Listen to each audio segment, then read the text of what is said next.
तो देखिए, ईरान का रोल कुल मिलाकर बहुत इंपॉर्टेंट नजर आता है, बहुत महत्वपूर्ण नजर आता है। ईरान महायुद्ध चाहता है क्या, यह भी एक बड़ा सवाल है। दावे किस तरह के किए जा रहे हैं ईरान की तरफ से, जरा इस पर एक नजर डालिए। जंग नहीं रुकी तो महाविनाश होगा, एक तरह की चेतावनी छिपी हुई है इस बयान में। गाजा जंग का दायरा बढ़ेगा जब यह कहता है ईरान, तो सीधे संकेत देता है कि आने वाले वक्त में क्या हो सकता है। पूरे मिडिल ईस्ट तक फैलेगा युद्ध, गाजा में युद्ध विराम जरूरी है, यह कहा गया है ईरान के विदेश मंत्री की तरफ से। ईरान की भूमिका को सिन्हा साहब आप किस तरह से देख रहे हैं? और ऐसे में ये जो बड़े सवाल हैं, पहले हम उनका जिक्र कर लेते हैं। बड़े सवाल देखिए, क्या हमास को भड़का रहा है ईरान? पहला तो ये बड़ा सवाल। क्या हिजबुल्लाह हूती को हमले के लिए उकसा रहा है? क्या गाजा युद्ध को विश्व युद्ध में बदलने की साजिश है? ये सारे सवाल जहन में आते हैं जब जिक्र होता है ईरान का। लेकिन ईरान का इस जंग में सीधे इन्वॉल्वमेंट का मतलब सिन्हा साहब तो ये होगा कि फिर सीधी एंट्री अमेरिका की भी होगी। एकदम समीर, मुझे लगता है ये गिदर भभकी है। इस चेतावनी में कोई दम नहीं है। ईरान के ही हित में है कि वो युद्ध में न घुसे, क्योंकि यदि वो न्यूक्लियर फैसिलिटी का चुपचाप जो प्रयास कर रहा है वो सीधे इजराइल के टारगेट पे आएगा, ध्वस्त हो जाएगा। तो कोई भी फैसला लेने से पहले हम लोग सिखाया गया है मैनेजमेंट में कॉस्ट बेनिफिट एनालिसिस, क्या पाएंगे क्या खोएंगे। यदि गेन ज़्यादा है तो वही फैसला सही है, लॉस ज़्यादा है तो फैसला बेवकूफ़ी वाली बात होगी। ईरान यदि युद्ध में आ जाता है तो अमेरिका क्या चुप रहेगा? क्या नाटो के देश चुप रहेंगे? क्योंकि attack on America has to be treated as attack on all NATO nations. तो क्या 30-31 देश चुप बैठेंगे? तो ये तो महायुद्ध हो जाएगा। ईरान वही कह रहा महायुद्ध हो जाएगा, लेकिन वो चाहता नहीं है।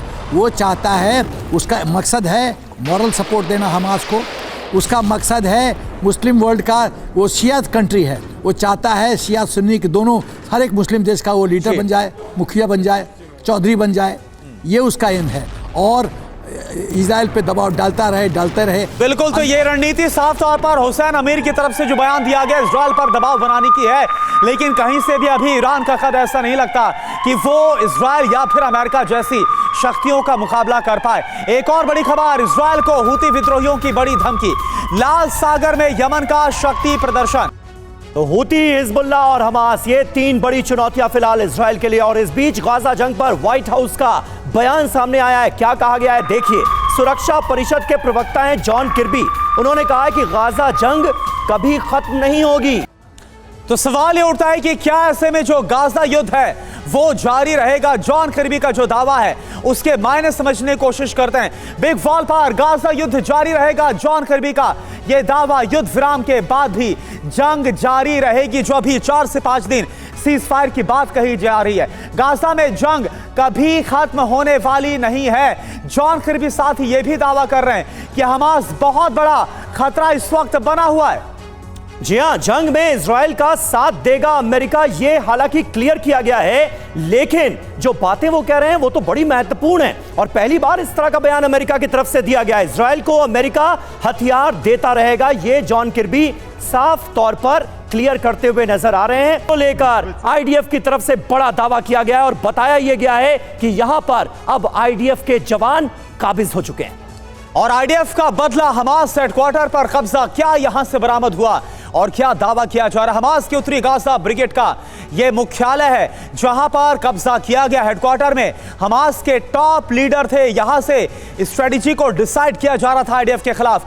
टॉप लीडर शेख जैद भी यहीं पर रहता था, इस बात का भी समीर दावा किया गया। जी हां, और पास में ही स्पेशल नुखबा बल का भी दफ्तर मौजूद है।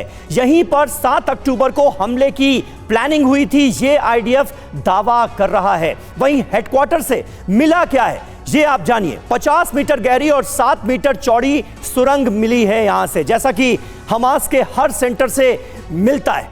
रॉकेट टेस्ट करने की जगह भी यहां पर बनाई गई थी, उसके बारे में भी पता चला है। इसके अलावा हथियारों से भरा ट्रक भी बरामद किया है आईडीएफ के जवानों ने। अब जरूरी बात क्या है जो यहां पर बरामदगी हुई है? कब्जे से पहले भीषण जंग यहां पर हुई, आईडीएफ ने कई हमास के लड़ाकों को ढेर किया। उत्तरी गाजा का हाल हमने देखा और यहीं से उत्तरी गाजा का ये जो हेडक्वार्टर है उसका ऑपरेट किया जाता है, जिस पर कब्जा किया जा रहा है। यानी जंग और विध्वंसक और भीषण नजर आ रही है और अभी कुछ नहीं पता कि क्या होगा बंधकों की रिहाई के लिए। नमस्कार, आपके साथ मैं हूं समीर अब्बास, मेरे साथ निधि वसंदानी भी मौजूद हैं और आप देख रहे हैं देश का number 1 news channel TV9 Bharatvarsh. लगातार जंग की खबरें हम आपको दिखा रहे हैं। इजराइल और हमास के बीच जंग चल रही है और जो सीज फायर होने वाला था वो भी अटकता हुआ नजर आ रहा है। लेकिन Operation Wrath of God part 2 इसे क्यों कहा जा रहा है, ये आज हम आपको बताने जा रहे हैं, क्योंकि एक पुरानी कहानी हर किसी को याद आ रही है। रैथ ऑफ गॉड मतलब खुदा का कहर पार्ट 2। कौन सा ऑपरेशन चलाया जा रहा है, इसकी डिटेल आपके सामने होगी। इस बीच एक अहम खबर यह है कि गाजा के सुरंग में सफाया करती नजर आ रही है हमास का IDF। सुरंग के दरवाजों को बंद किया जा रहा है, जमीन के अंदर ब्लास्ट कर रही है IDF। IEDs, मोटार और टाइम बॉम्ब का किया जा रहा है इस्तेमाल। हमास को जड़ से मिटाने का प्लान बनाया गया है। הירידה והחסימה שבסוף. הירידה והחסימה שבסוף.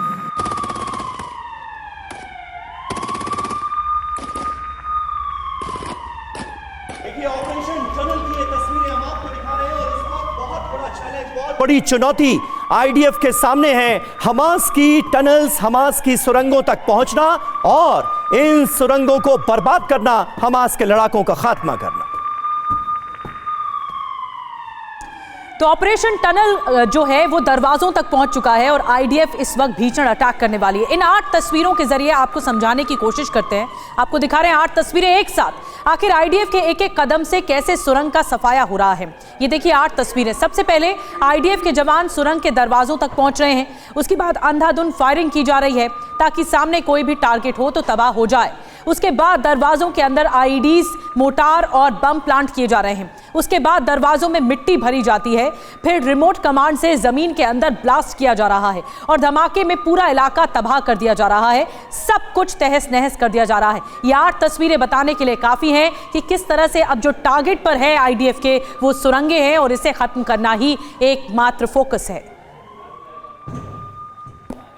तो देखिए हम आपको दिखा रहे हैं कैसे किया जा रहा है इन सुरंगों का सफाया। हमास लड़ाकों के पास अब कोई रास्ता नहीं बचा है। ये देखिए हम आपको जो बड़ी खबर इस वक्त की बता रहे हैं वो ये कि सुरंग के अंदर पानी भरने का काम शुरू कर दिया गया है। कई जगहों पर पानी भरने के लिए पंप लगा दिए गए हैं। ताज़ा तस्वीरें जो गाजा के अंदर से सामने आ रही हैं वो ये रही आपके सामने। बाहर निकलने को अब हमास के लड़ाके मजबूर होंगे, बाहर नहीं आए तो अंदर ही मारे जाएंगे, क्योंकि सुरंगों में पानी भरा जा रहा है। एक ऐसी व्यवस्था की गई है जिसके जरिए समंदर का पानी हमास के लड़ाकों की सुरंगों में दाखिल किया जा रहा है। ये देखिए ये काम किस तरह से अंजाम दिया जा रहा है वो आपके सामने।